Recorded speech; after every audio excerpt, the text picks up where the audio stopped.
أنا حدوث إدريس، خادم العتبة الشريفة في القصر الملكي بإفران. المشكل ديالي هو مع المحافظ. جات المناسبة الولاد كبروا باش يدخلهم العمل ويدخل الناس.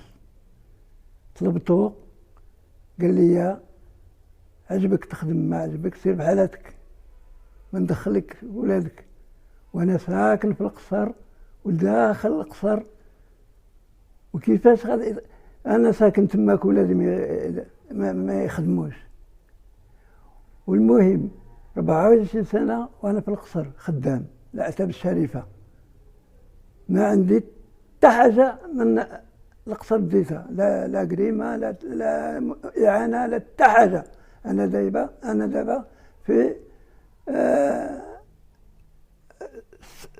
الفقر. أنا في الفقر، أنا ولا ولادي 6 الدراري ما خدامينش. 2 دراري راه مشاو لليبيا، ودابا ليبيا وقال لي وقع راه تماك مشردين، وانا مشرد مع ولادي، لا خدمة الدراري لا حتى حاجة، والو ما خدامين. ملي خرجت من 96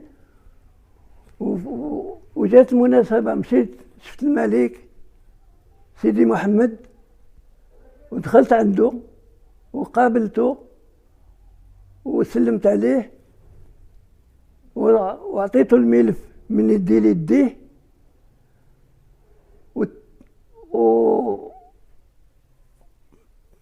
شفت صاحب الجلالة سيدي محمد السادس في قصر ديال سنة، ودعيت له أنا وياه، وهزينا الفاتحة أنا وياه، وقريت أنا وياه فاتحة الكتاب.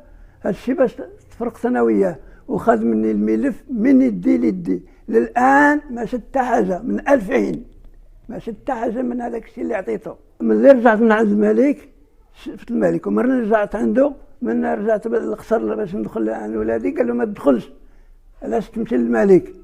قال لك لا ما تدخل، تعطينا الاسباسي تدخل القصر. انا ساكن داخل في القصر.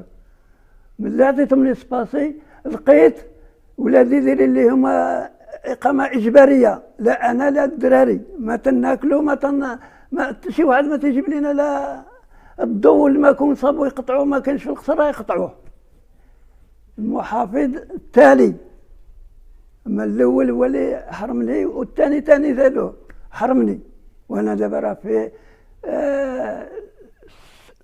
تحت الفقر، في الفقر انا ولادي، فهمتي؟ ودابا نطلب من الله تبارك وتعالى وصاحب الجلاله يشوف لي هذا الملف فين مشى.